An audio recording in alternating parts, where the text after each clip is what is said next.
प्रिय मित्रों, आजकल मैं बहुत बार सोशल मीडिया पे बहुत से चर्चाएं आती रहती हैं। एक चर्चा मेरे को अक्सर बहुत ध्यान खींचती है। वो चर्चा है जब कुछ हमारे भाई, हमारे मुस्लिम भाई, वो हिंदू धर्म को डिफाइन करने की कोशिश करते हैं, उसको समझने या समझाने की कोशिश करते हैं। अब समझाने और समझने में एक बड़ी लिमिटेशन होती है कि आपका जो प्रिंसिपल, जो मस्तिष्क को गाइड करता है, वो अपने ही रिलीजन का करता है, क्योंकि आप उसमें रसे बसे हैं। तो आप सोचते हैं वही सत्य है, तो उसी सत्य के संदर्भ में आप दूसरों के आइडियाज़ को भी देखना चाहते हो उसी के रेफरेंस में। सो बहुत से पॉलिटिकल जो चर्चाएं होती हैं उसमें भी, सामाजिक और दूसरी चर्चाएं, धार्मिक चर्चाएं जितनी भी आती हैं, वहाँ पे हर बार उनकी तरफ से एक बेसिक मिस्टेक वो करते हैं हमें इंटरप्रेट करने में। तो मैंने सोचा मैं भी अपना एक विचार डाल के आपको बताऊं। देखिए, बाकी धर्मों के बारे में, या जो भी धर्म ही कहते हैं आजकल, वैसे तो क्या कहा जाए, एक बड़ा अलग प्रश्न है। और ये सनातन धर्म, हिंदू तो बाहर के लोगों ने नाम दिया, सिंधु का बिगला हुआ रूप हिंदू है। ये जो सनातन धर्म है, वह एक समुद्र की तरह है जिसमें सैकड़ों हजारों नदियां आकर के मिलती हैं। अब हर नदी का अपना एक इंडिविजुअल अस्तित्व है। इन नदियों को आप एक फिलोसफी या विचार समझ लीजिए। जैसे हमारे विचार हैं, वैदिक हैं, वेदांतीन विचार हैं, उपनिषदिक हैं, पौराणिक हैं। तो इन विचारों को, इन सबको नदियां समझ लीजिए, और हर नदी अपने आप में एक बड़ी पूर्ण नदी है, संपूर्ण है। और वो भी पृथ्वी के एक एक कण से और आसमान से बरसे पानी को लेकर के आती हैं। यानी कि वो जन जन, बूंद बूंद, क्षण क्षण और पार्ट पार्ट, स्मॉलेस्ट दुनिया का जो पार्ट है उसको टच करके उससे उसका संबंध है। अगर ग्लेशियर से भी निकलती है तो रास्ते में हर जगह हर कण का आशय पानी के रूप में उसमें सम्मिलित होता है, और फिर अपने एक धारा, धारा से नल, नाला, नाले से नदी, और नदी जाके फिर समुद्र में मिल जाती है। तो सैकड़ों नदियां मिलती हैं, तब एक समुद्र बनता है सैकड़ों सालों में। पहले तो समुद्र के जगह नीचे खड्डे खड्डे ही हैं, पहाड़ और खड्डे नीचे, और उसमें क्या है, जो ऊपर है वही नीचे है। अब नदी क्या है? तो नदी में पानी है। पानी कहाँ से आता है? बरसता है ऊपर से। तो कहाँ से आता है? सागर से आता है। तो सागर से पानी उठता है, बादल बनता है, बादल बन के बरसता है, वो जगह जगह पृथ्वी के कण कण में रसता है, फिर वो कण कण पानी छोड़ करके धाराओं के रूप में फिर जाके समुद्र में मिल जाता है। तो धाराएं जो है, ये बादल भी वही हैं, समुद्र भी वही है, और ये जो हमारी नदियां वही हैं। नदियां समुद्र हैं, और नदियां सब समुद्र की ही पार्ट है, और समुद्र नदियां हैं। हर नदी समुद्र है, और हर नदी में समुद्र है, और हर समुद्र में नदी का पानी है, नदी है। तो इसमें कौन क्या अलग है वो हम नहीं कर सकते।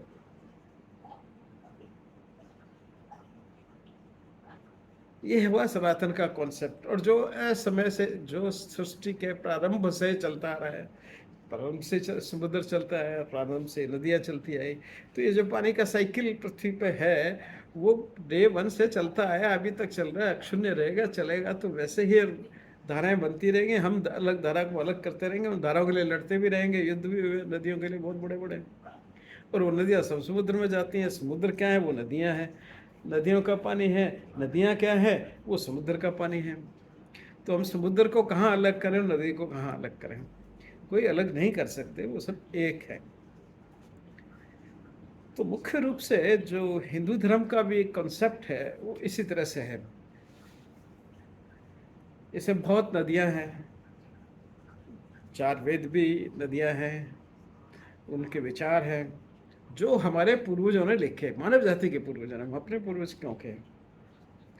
तो मानव जाति के जो पूर्वज थे, उन्होंने अपने विचार उसमें संगठित किए, उसमें उन्होंने लिख करके रखे अगली पीढ़ी के लिए।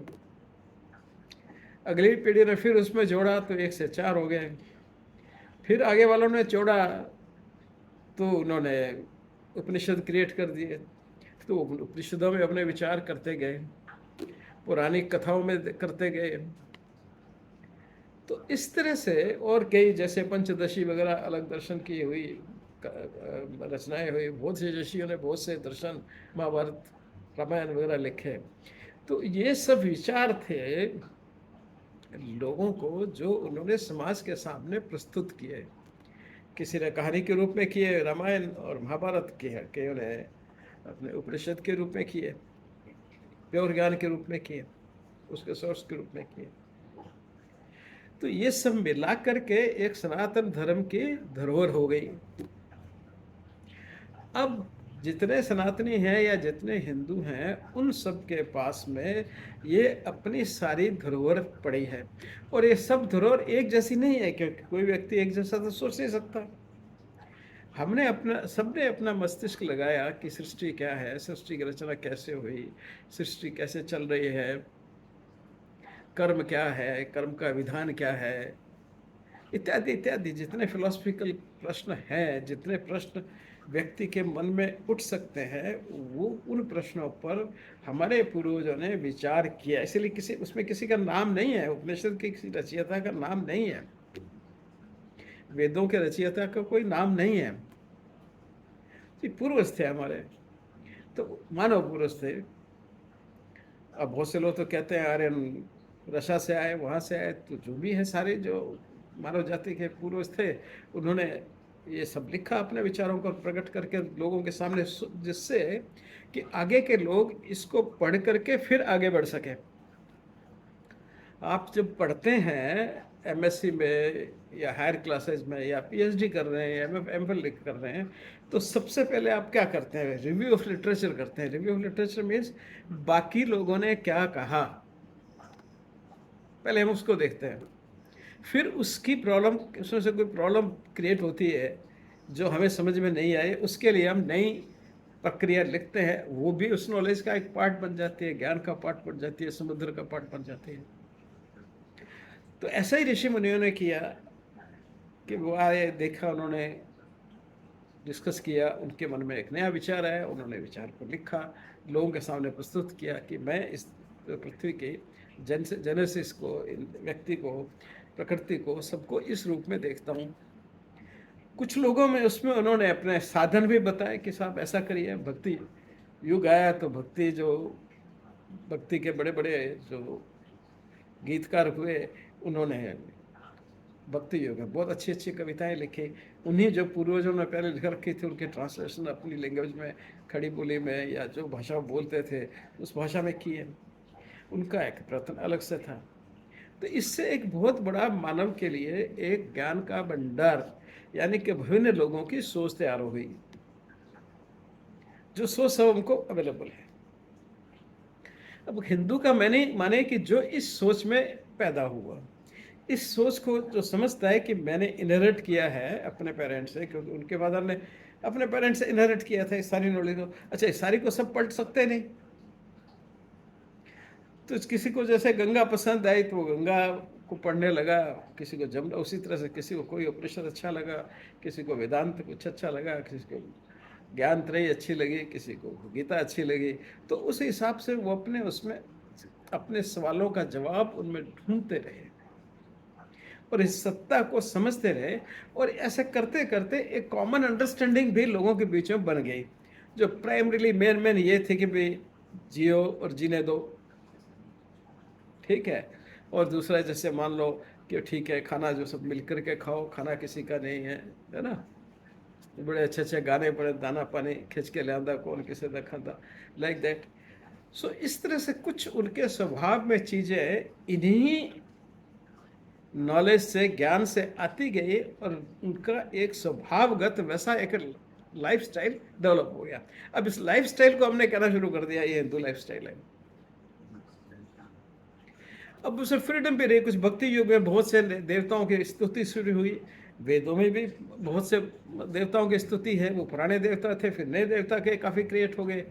तो वो सब है उसी समुद्र में तरह तरह के जैसे प्राणी हैं, तो उसी तरह से तरह तरह के जो सनातन धर्म में लोग हैं, उन्होंने अपने स्वभाव अनुसार अपनी लाइफ की फिलॉसफीज को चुना। किसी पे कंपल्शन नहीं है। हम इस बात को भी छोड़ देते हैं कि नियंता है कि नहीं है, जैसे अल्लाह या खुदा कहते हैं या भगवान कहते हैं या कुछ भी नाम दे दीजिए। और आपको अगर बुरा लगता है अल्लाह कहने से, तो माफी चाहूंगा, मैं नहीं लूंगा उसका नाम। तो जो भी भगवान या जिसका भी जो नाम देना है उसको आप किसी रूप में देख लीजिएगा। तो कुछ लोगों को ऐसा महसूस हुआ कि भाई उसके लिए हम कुछ इंगत चाहिए, कुछ परछाई चाहिए, तो वो उनकी मूर्ति बना के पूजा करें, उनके थ्रू उसको देखने लगे। और उसके थ्रू जो अंतिम रूप है वो महासमुद्र जो है, महासागर जो है, जिसको नाम भी दिया गया क्षीर सागर, तो वो क्षीर सागर को देख लेते हैं। उसी में क्षीर सागर में ब्रह्मा जी है, विष्णु विश्व में कल्पनाएं। तो ये सब कल्पनाएं कह दीजिए या कुछ भी कह दीजिए, यह व्यक्ति की सोच को एक निर्धारण देने के लिए जिससे कि वो कंसंट्रेट करे, असली सत्य तक पहुंचने का प्रयास करे। तो अलग अलग मार्ग हो गए। इसलिए हमने कहा एको सत्यम पंडिता बहुधा बदंते, सच तो एक है लेकिन पंडित लोग उसको अलग अलग रूप में बोलते हैं, जैसा समझते हैं उस ढंग से उसको बोलते हैं। तो हम तो इवन इस्लाम को ये मानते हैं कि ठीक है एको सत्यम बहुधा बदंती, वो बहुत बड़े पंडित थे, बहुत बड़े ऋषि थे। और उनके पास तो जो सूफीज़म डेवलप हुआ है, वो कहते हैं जी साहब 5 कम्बली वाले, 5 काले काले कंबल वाले उनके पास पहुँचे थे, जो हिंदुस्तान से थे। और उन्होंने जाके उनसे सीखा और किया, और उन्होंने फिर आगे एक कंबल पहनते थे। कंबल को वो खाली कंबल रखते थे, लंगोट और कंबल। आज भी हैं वो आज भी हैं। वैदिक पीरियड में वो ज़्यादा पॉपुलर थे, पर आज भी हैं। तो वो काली कंबली वाले कहलाते हैं। कंबल पहनते हैं, बस वो कुछ रखते नहीं, एक लंगोट रखते हैं साथ में। तो वो वहाँ पहुँचे और पहुँच करके उन्होंने कहा जी गुरु जी हमें सिखाइए। उन्होंने उनको सिखाया और वो वर्ष पढ़ के आ गए, क्योंकि वो कंबल रखते थे और कुछ रखते नहीं थे। तो कंबल को अरबिक में कहते हैं सूफ, तो सूफ से उनका नाम पड़ गया सूफी। तो वो लेके आए इस्लाम का भी नॉलेज उस टाइम लेकर के आए, जहाँ सूफी के रूप में उन्होंने बहुत सब जगह गए। वो सब जगह वो खाली थे हिंदुस्तान इंडिया के, पर वो सब जगह गए। उन्होंने जाके सूफीज़म को भी लोगों को समझाया। उन्होंने एक सिंपल सिंथेसिस की अपने धर्म की, भारतीय धर्म की और अरेबिक धर्म की। खैर बाद में लोग नहीं मानने लगे, कहने लगे नहीं साहब ये उसके अलग है, वो अपनी अलग जगह पे चर्चा है। अब क्या होता है कि इसमें अब जब जिनका विश्वास एक भगवान पे है, यहाँ तो मल्टीपल है। आप किसी को मान लीजिए कि वो वास्तव में है नहीं, वो प्रतीक है। जैसे मैथमेटिक्स में कोई भी प्रॉब्लम सॉल्व तो करनी होती है, तो आप कहते हो पहले माना कि x की कीमत 5 है, और फिर अननोन चीज़ की आप कीमत निकाल लेते हैं। तो उस अननोन चीज तक जाने के लिए आप पहले एक मानते हो झूठी चीज, कि माना कि x की कीमत 5 है, तो फिर उसमें लगा करके और आप जिसकी अननोन की कीमत आप निकाले उसकी इतनी होगी। तो वैसा कुछ ही यहाँ है। तो आप किसी एक रिश्ते को मान करके उसी तरह से माना कि इसकी कीमत 5 है, और आप उस समस्या को सुलझाते हुए ठेठ उसके बिंदु तक पहुंच जाते हैं। बिंदु तो वहीं सब वही जाते हैं, अजर अमर जो है सब जगह प्रेजेंट है, जो सब में है, मेरे में है, दूसरे में भी है, सब में विद्यमान है जो। तो वही सत्यता तो वही है, पर उस सत्य को समझने के लिए वो इतना आसान नहीं है। तो ये अलग अलग रास्ते डेवलप जो पूर्वजों ने हमारे किए वो सब हमारे पास अवेलेबल है। चॉइस आपकी है, चॉइस पे कोई वो नहीं है। अब जैसे चॉइस में कितना फर्क पड़ता है उसका मैं एक एग्जांपल देना चाहता हूँ मात्र, कि मैं तमिलनाडु गया था, तो वहाँ से एक किताब खरीद के लाया था मैं, जो मेरे पास है। तो ये किताब जो है ये लिखी हुई है 13वीं शताब्दी के, 13th शताब्दी में इस किताब को लिखा गया। और इस किताब का जो टाइटल है वो सर्वदर्शन संग्रह ऑफ माधवाचार्य। मतलब माधवाचार्य तो बाद में जिसने ट्रांसलेट किया उसने लिखा, ओरिजिनल नाम इसका रहा सर्वदर्शन संग्रह, यानी कि भारतीय सर्वदर्शन संग्रह। ये जो मैंने आपको अलग अलग नदी नाली बताया, इस सब दर्शन के इतने सारे हमारे यहाँ पे है, उपनिषद में और वेदों में और सब जगह और बहुत सी किताबों में। तो वो सब दर्शन थे, उसके से कुछ चुने हुए, सबको तो नहीं डालना मुश्किल है, तो चुने हुए 16 दर्शन का उन्होंने ये एक संग्रह बना किया, और जिसका नाम उन्होंने माधवाचार्य जी ने रखा सर्वदर्शन संग्रह। अब ये माधवाचार्य जी कौन थे? ये श्रृंगेरी मठ जो आदि शंकराचार्य ने, कुछ लोग कहते हैं 6वीं शताब्दी में किया, कुछ लोग कहते हैं 2nd शताब्दी में किया, कुछ लोग कहते हैं 7वीं 8वीं शताब्दी में किया। वो एक ही पॉइंट अगेंस्ट में जाता है कि उन्होंने जो भी नॉन फिलोसफी थी उस वक्त जब वो थे उसका चर्चा किया है, लेकिन उसमें इस्लाम का कहीं नहीं है। तो इसलिए बहुत से लोग मानते हैं कि वो सब इस्लाम से पहले हुए होंगे, क्योंकि इस्लाम तो 7वीं शताब्दी में तो यहाँ आ ही गया। तो वो कहते हैं कि अगर इस्लाम कहीं थोड़ा बहुत भी आया होता, और खासकर साउथ में तो बहुत पहले पहुँच गया है, तो कहीं ना कहीं उसका भी जिक्र करते हैं, लेकिन उनके किसी भी काम में इस्लाम का जिक्र नहीं मिलता है। तो इसलिए वो कहते हैं कि साहब उनसे पहले आया, तो इसका मतलब 2nd 3rd शताब्दी में वो आए होंगे। तो उन्हीं के 10वें 12वें उस पीठ पे श्रृंगेरी मठ में ये मठाधीश थे उस वक्त माधवाचार्य जी, यानी कि शंकराचार्य हुए ये, यानी कि head of the seat of Hinduism हुए। तो उन्होंने ये एक संग्रह किया अपनी चॉइस के, जिसका नाम रखा सर्वदर्शन संग्रह। और फिर उसके बाद में 1800 सन में, मीन्स एडी में, जो क्या कहते हैं ईसा मसीह सन, जो सन है, जो इस सन में 1800 सन में, 18 बिगिनिंग में ही, शुरू में ही आसपास, एक दो अंग्रेज थे, एक तो थे E.B. कॉवेल और दूसरे A.E. गॉफ। ये ब्रिटिश लोग थे इंडिया में। इन्होंने 1800 में इस किताब का इंग्लिश में ट्रांसलेशन किया, और वो बहुत अचंभित हो गए। उन्होंने अपने उसमें भी लिखा है, अपनी प्रस्तावना में भी इस चीज़ का लिखा है कि इसमें उन्होंने जितने 16 अच्छे उनको लगे, ऐसे तो बहुत ज़्यादा है, इससे भी ज़्यादा हैं। अब सर्वदर्शन तो नाम लिखा कि बड़े बड़े मेजर उन्होंने उसमें लिख दिए, और लिख करके ये इस किताब में उन्होंने, ये किताब आप देखेंगे ये है, वो आप पढ़ नहीं पाएंगे क्योंकि उल्टा दिखता है हमेशा फोटो में। तो ये इस तरह से है, ये किताब है ये। तो इसमें जो खास बात ये है कि सबसे पहले जो 2 दर्शन उन्होंने दिए, भाई देखिए, पहला दर्शन आदि अपनी चॉइस का देता है।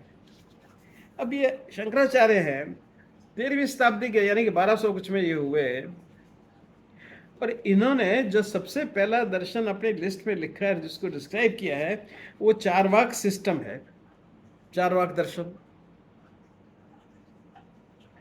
यानी कि उनको प्रिय था चारवाक। और दूसरा दिया है बुद्धा। तो यानी चारवाक और बुद्धा जो बड़े आसपास है। तो चारवाक जो अनिश्वरवादी है, वो भी भगवान की सत्ता में विश्वास नहीं करता, वो कहता है या व जीवेत सुखम जीवेत रणम कृत्वा घर्तम पीवेत मर्तस्य भसी भूतस्य पुनर्जन्म कुतः। अरे खाओ पियो मौज करो, खाना पीना अपना खाओ, किसी से उधार लेना हो तो उधार भी ले लो, कोई फर्क नहीं पड़ता, मत उसको वापस रिटर्न दो। मरने के बाद सब भस्म हो जाएगा, जल के भस्म हो जाओगे, दोबारा जन्म कहाँ है। और बुद्ध में भी ईश्वर की कहीं उन्होंने चर्चा नहीं की है। उन्होंने एक व्यवहारिक धर्म क्रिएट किया, पर जिसमें उन्होंने ईश्वर की कहीं कोई चर्चा नहीं की। लोगों ने बाद में उन्हीं को ईश्वर बना दिया, एक अलग चीज है। पर स्वयं बुद्ध ने कभी ईश्वर की कोई स्तुति या कोई उसकी प्रशंसा में रचना या कुछ ऐसा नहीं किया। तो दोनों यानी कि अनिश्वरवादी जो थे वो उन्होंने को टॉप में रखा और किसी ने कुछ नहीं कहा, क्योंकि आपकी चॉइस है। सो सर्वश्रेष्ठ सीट पे हिंदुइज्म के बैठ करके जो मठाधीश है वो एक बुक और कलेक्शन लिख रहे हैं जो आज तक सरवाइव कर रहा है, जो दुनिया भर में बहुत फेमस है, पॉपुलर है। उन्होंने पहले दो अपने चॉइस के जो रखे वो दोनों अनिश्वरवादी जो वो रखे। तो ये लिबर्टी है। मैं इस 16 में से जो मेरी मर्ज में है मैं उसको देख सकता हूँ, उसको मान सकता हूँ, उसको फॉलो कर सकता हूँ। चाहे वो एक अलग बात है कि सारी नदियां जाके समुद्र में ही मिलेंगे और कोई मिलने का साधन कोई तरीका ही नहीं है, कोई है ही नहीं रास्ता। चाहे आप अनिश्वरवादी है, ईश्वरवादी में है, कुछ भी है, प्रकृतिवादी है, कुछ भी है, अंत तो गत्वा तो समुद्र में ही जाना है। Because there is no other way, there is a rule. तो सारे दर्शन शास्त्र आपको ले वहीं जाएंगे, लेकिन ये आपको मानसिक रूप से सोचने की एक स्वच्छंदता देता है कि आप कुछ भी सोच सकते हो, किसी भी चीज में विश्वास कर सकते हो, उसको फॉलो कर सकते हो और उससे आप अपना स्वयं रास्ता ढूंढ सकते हो, ढूंढो रादर। इसीलिए कुछ लोग कहते हैं कि हिंदुइज्म इज द, जो हिंदुइस्ट लोग हैं वो दे आर सीकर्स, बिलीवर नहीं है। कि बिलीव करने तो हमें कहीं कहते ही नहीं है कि तुम इस बात पे बिलीव करो। कोई भी दर्शन शास्त्र इसमें से ये नहीं कहता कि तुम मेरे दर्शन को मानो, आओ।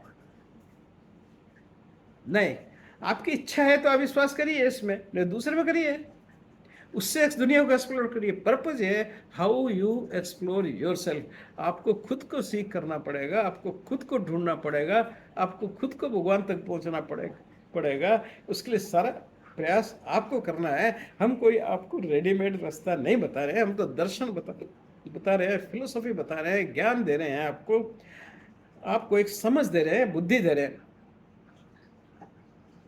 और उसके साथ एक भाव के भाई सबका कल्याण हो, शांति शांति, और सब सृष्टि में सब लोगों का, सब जीव जंतु, जीवित का निर्जीव का, सबका निर्जीव तो हमने माना ही नहीं। कोई सनातन में कोई चीज निर्जीव नहीं है, ये आप बात मान के चलिएगा। कॉन्शियस एंड अनकॉन्शियस हो सकती है, कोई निर्जीव नहीं है। और अब साइंस भी उसी नतीजे पहुंच रही है कि कुछ भी निर्जीव नहीं है। अरे उसी निर्जीव के तो बने हुए जीव हैं, हम कॉन्शियस हैं। वही मैटर एक पर्टिकुलर प्रोपोर्शन बन गया तो कॉन्शियस हो गया, हम बन गए। और जिस दिन ये काम पूरा हो जाएगा उस दिन फिर वही मैटर बन जाएंगे। कन्वर्ट टू सेम मैटर, जिसको उन्होंने पंचभूत का, तो उसी में चले जाएंगे। तो पंचभूत से इरेक्ट हुए पंचभूत, तो फर्क क्या दोनों? कुछ भी नहीं, दोनों सेम है। So there is nothing non living in this world, nothing is non living in this world. It's only conscious and non conscious state हमारी टर्म्स में, बिकॉज हम अपने आप कॉन्शियस समझते हैं। हु नोज, वो भी कॉन्शियस और कॉन्शियस है। सेल फोन से बात कर रहे हो, सिलिका तो है, silica is the most abundant material on the earth. और सिलिका को एक्टिवेट करके थोड़ी सी बैटरी लगा के आप कहीं अमेरिका कहीं बात कर रहे हो। How I can say silica में जान नहीं है, या how I can say silica निर्जीव है? बिल्कुल जीव है, उसको थोड़ा सा आलम्ब चाहिए। हमको सांस का आलम्ब है, वो बिजली का आलम्ब लेती है। हमको ऑक्सीजन तो नेचुरल चीज है, उसके आलम्ब से हम जी रहे हैं, वो इलेक्ट्रिसिटी के आलम्ब से कॉन्शियस हो जाती है।